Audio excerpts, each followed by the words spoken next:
கிறிஸ்துவுக்குள் அன்பான தேவனுடைய பிள்ளைகளே, இயேசு கிறிஸ்துவின் அன்பின் நாமத்தில் உங்களை வாழ்த்துகிறேன்.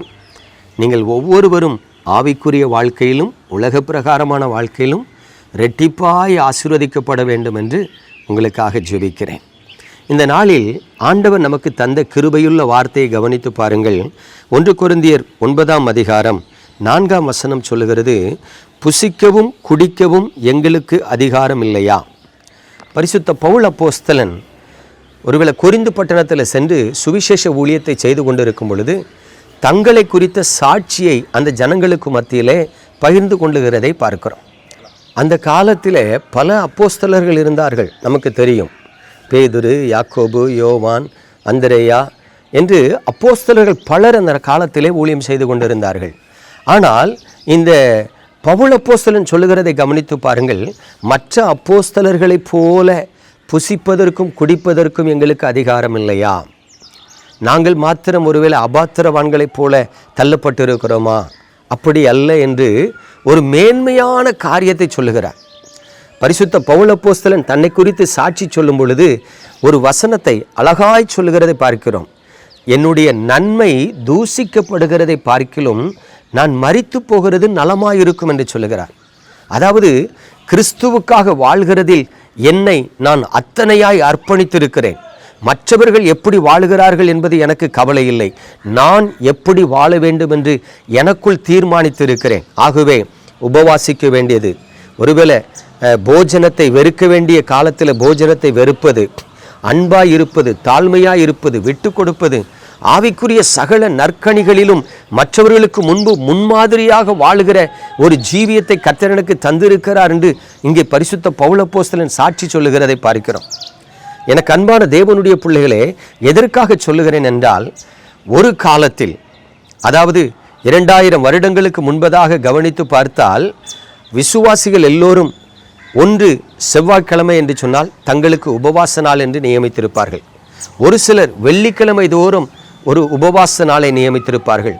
வாரத்தில் ஏதாகிலும் ஒரு நாளோ, ஒரு சில விசுவாசிகள் வாரத்தில் 2 நாட்களோ உபவாசித்து ஜெபிக்கிற பழக்கமுடையவர்களாக இருந்தார்கள். ஒன்று தன்னுடைய மனம் திரும்பாத கணவனுக்காகவோ, பிள்ளைகளுக்காகவோ, அல்லது தன்னுடைய குடும்பத்தின் ஆசீர்வாதங்களுக்காகவோ, அல்லது தன்னுடைய சரீரத்தில் இருக்கிற வியாதி மாறுவதற்காகவோ, அல்லது தன்னுடைய சபை ஆசீர்வதிக்கப்படுவதற்காகவோ, ஏதோ ஒரு காரியத்திற்காக விசுவாச பிள்ளைகள் தேவ சமூகத்தில் வாரத்தில் ஒரு நாள் உபவாசித்து ஜெபிக்கிற அனுபவம் உள்ளவர்களாக இருந்தார்கள். ஆனால் நான் மிகுந்த வருத்தத்தோடு வேதனையோடு சொல்கிறேன், இந்த காலத்தில் தேவ ஊழியர்கள் கூட உபவாசித்து ஜெபிக்கிற அனுபவத்தை இழந்து விட்டார்கள்.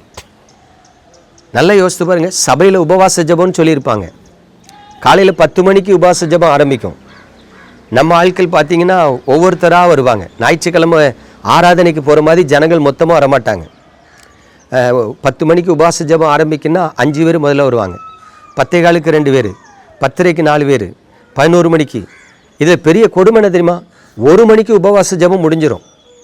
ஒரு 10 நிமிஷம் 1 மணிக்கு முடிக்கிறதுக்கு பதிலாக 1:15 மணி வரைக்கும் பிரசங்கியாக டைம் எடுத்துட்டாருன்னா அங்கே இருக்கிற சபை மக்களுக்கு கோபம் வந்துடும். 1 மணிக்கு முடிக்க வேண்டாமா? 1 மணிக்கு முடித்த உடனே சபையில் சாப்பாடு.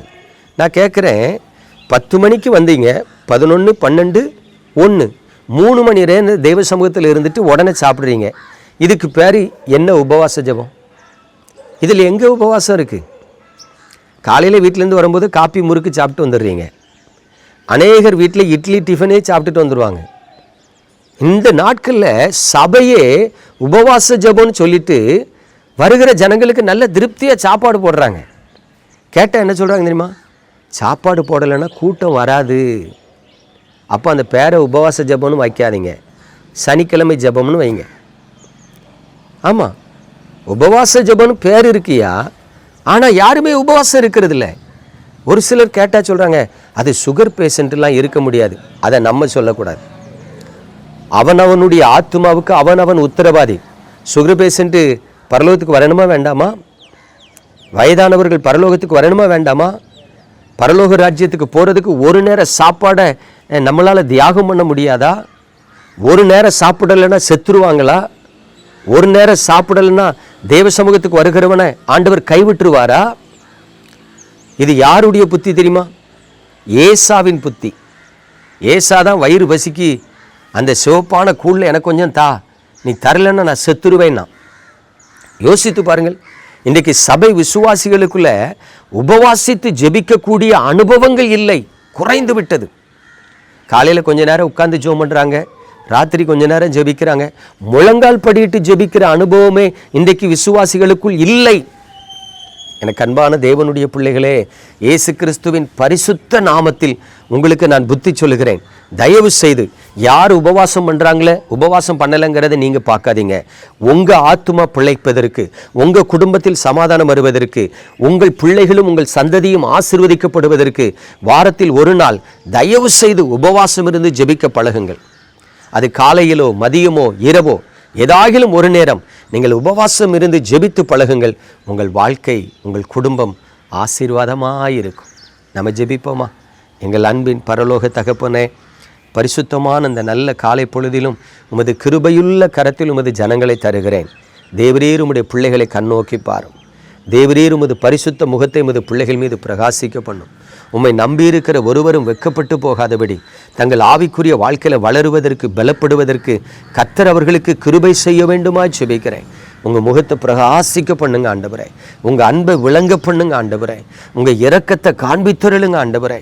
ஒருவரும் கெட்டு போகாதபடி ஆண்டவரே உங்கள் நாமத்தில் பிழைக்கும்படிக்கு உதவி செய்யும். இயேசு கிறிஸ்துவின் அன்பின் நாமத்தில் ஜெபித்து ஆசீர்வதிக்கிறேன் நல்ல பிதாவே. ஆமென்.